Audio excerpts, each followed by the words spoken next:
Friend, this is Sonika और आज हम आईटीसी की चोरी के बारे में बात करेंगे। ये वीडियो बिल्कुल एजुकेशन पर्पज़ के लिए है, बट मैं कोशिश और रिकमेंड करूँगी कि कोई भी ऐसा काम अगर आप देख रहे हैं तो उसे ट्राई करें सुधारने के लिए। दोस्तों, आईटीसी क्या होता है, सबसे पहले मैं आपको ये समझाना चाहूँगी। आईटीसी होता है, सॉरी मेरी तबीयत थोड़ी ख़राब है तो I am really sorry for that.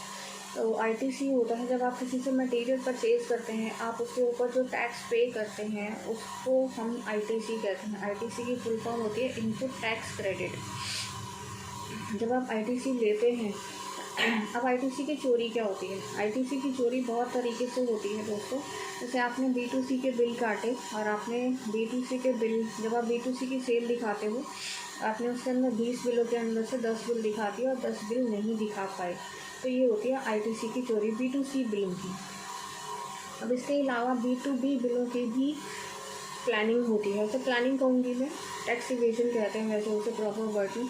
अब B2B जो बिल होते हैं वो कैसे प्लान किए जाते हैं? जैसे आपके पास कोई वेंडर आता है, आपके पास कोई पर्सन आता है, एंड यूज़र, उसको आपका प्रोडक्ट लेना है, आपने उसको प्रोडक्ट दे दिया और पर आपने क्या किया, अब वो प्रोडक्ट आपने उसको दे दिया, बट आपको पता है कि वो ना तो उसका इनपुट लेगा और ना ही उसको उस बिल का मतलब ज़रूरत है, वो तो सिर्फ अपने लिए लेके जा रहा था। अब क्या किया आपने, उस सेल को कहीं पर भी नहीं दिखाया। मतलब मान लीजिए उसने आपसे कहा कि आप बिल दे दीजिए, तो आपने उनसे कहा कि अगर आप बिल मांगेंगे तो मैं आपसे GST एक्स्ट्रा चार्ज करूँगा, बट और ऐसे कह के आपको एक्स्ट्रा 18% देना पड़ेगा, या 28 या फिर 12 या 5 जो भी एक्स्ट्रा देना पड़ेगा। अब वो बेचारा डर के मारे, क्योंकि उसकी कॉस्ट ज़्यादा हो रही थी, तो उसने वो बिल नहीं लिया। लेकिन आपने उससे एक्चुअल में पूरी अमाउंट ले ली, इंक्लूडिंग GST। मान लीजिए आपने उसे 100 रुपये का बिल चार्ज किया, 100 रुपये में ही GST था, बट आपने उसे बोला, जब उसने बिल मांगा तो आपने मना कर दिया, लेकिन आपने उससे टोटल अमाउंट ले ली। अब ये जो 100 रुपये हैं, ये आपने डिपार्टमेंट को नहीं दिखाए, मतलब अपनी सेल नहीं चढ़ाई, पर आपको बिल काटना है। अब आपको एंड में सेल तो दिखानी है तो आप क्या करेंगे?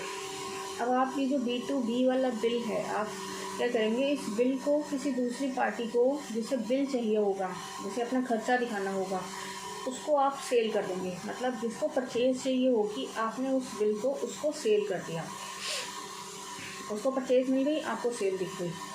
अब क्या होता है, उसने वैसे तो जेन्युइन ट्रांजेक्शन में क्या होता है, वो आपको पूरी पेमेंट करेगा 100 रुपये की, आप 18 रुपये का वो इनपुट ले लेगा और आपके पास जो सेल आ रही है, आप वो टैक्स, आपने तो कुछ लिया ही नहीं, आपके पास तो पैसे आ गए, और जो सेल किया आपने, आपके पास डबल अमाउंट आ गई। एक तो आपने एंड यूज़र से ले ली, एक आपने इस वाले से ले ली, तो आपके पास डबल अमाउंट आ गई, आपने बिल भी सेल कर दिया। ठीक है, अब ये जो आपने बिल सेल किया, ये जो बिल सेल होते हैं ना दोस्तों, ये कमीशन पर सेल होते हैं। जैसे कई बार मैंने देखा है, लोग 18 का 9% आधा कर लेते हैं, या फिर 12 वाला 6 पे कर लेते हैं, 5 वाला 2.5-3 पे कर लेते हैं, ऐसे कमीशन पे बेचते हैं लोग ये बिल। ये जो बिलिंग बेचना होता है ना दोस्तों, अगर एक बंदा पकड़ा गया ना, तो आप समझें कि पूरी चेन पकड़ी जाएगी। आप सोचते हैं कि डिपार्टमेंट को पता नहीं चलेगा, बट ऐसा कुछ नहीं होता है।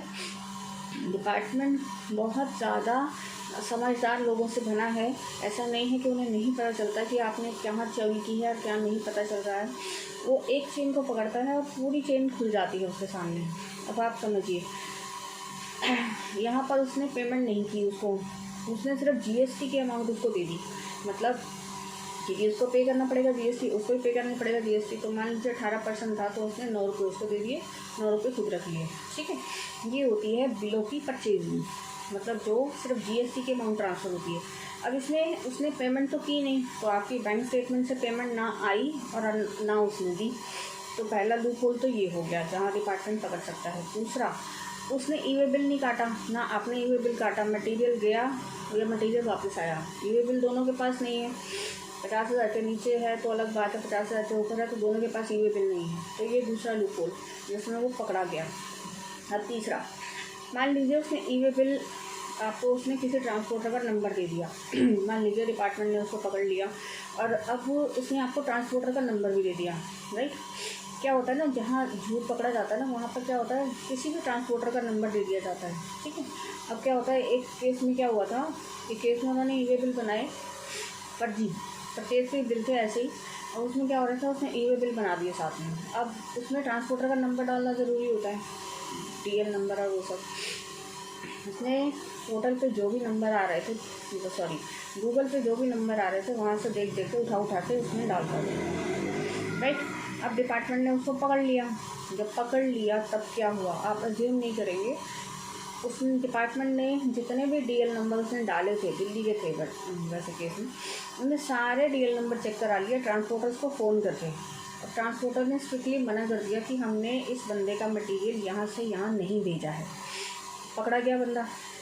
अब अगर वो यहाँ पर ट्रांसपोर्टर झूठ बोल देता तब डिपार्टमेंट कैसे पकड़ता, मैं आपको एक और तरीका बताती हूँ। तब उस केस में क्या होता है, डिपार्टमेंट क्या करता है, जो बिल के अंदर एक्चुअल क्वांटिटी लिखी होती है उस ट्रांसपोर्टर के मटेरियल, ट्रांसपोर्टर जिस व्हीकल से वो जा रहा है उस व्हीकल को रुकवाकर उस मटेरियल का वेट एक्चुअली आपस में कंपेयर होता है। जब आपस में कंपेयर होता है तब पता चल जाता है कि उसने उस मटेरियल को कम, ऑब्वियसली मटेरियल ज़्यादा होगा या कम होगा, क्योंकि चोरी हुई है तो सेम तो हो नहीं सकता। अगर सेम है तो जेन्युइन है, और अगर उसने चोरी की है या ज़्यादा किया या कम किया है तो उसने उन दोनों को कंपेयर किया। अगर वो दोनों सेम निकले तब तो जेन्युइन है, अगर दोनों अलग कम या ज़्यादा निकले तो पकड़ा गया। आप समझे, हर चीज़ में डिपार्टमेंट ने लूपहोल निकाल रखे हैं। आप सोचते हैं कि मैंने चोरी कर ली लेकिन पता नहीं चला, ऐसा नहीं होता है। डिपार्टमेंट पकड़ लेता है। कहीं बहुत सारी चीज़ें हैं जो आप अज्यूम भी नहीं कर सकते जो डिपार्टमेंट करता है चोरी को पकड़ने के लिए।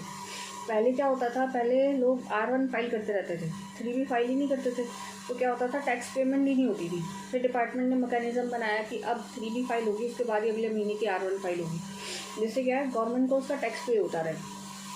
गवर्नमेंट हर तरीके के जो भी चोरियां हैं उसको पकड़ने के जो मैकेनिज़्म है वो अपनाती जा रही है। जैसे कई बार क्या होता है, अब 3B के अंदर हाथ से इनपुट डाल दिया जाता है, ये भी होता है, बहुत ज़्यादा चोरी होती है इस बात की।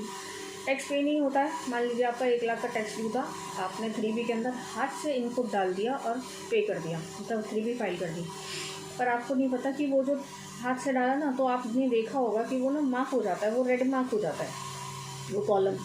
जब वो कॉलम रेड मार्क हो जाता है ना, तो आपकी जो टैक्स लायबिलिटी वाली शीट है ना उसके अंदर आ जाता है कि आपने हाथ से इनपुट डाला हुआ है। तो बस डिपार्टमेंट ने पकड़ लिया।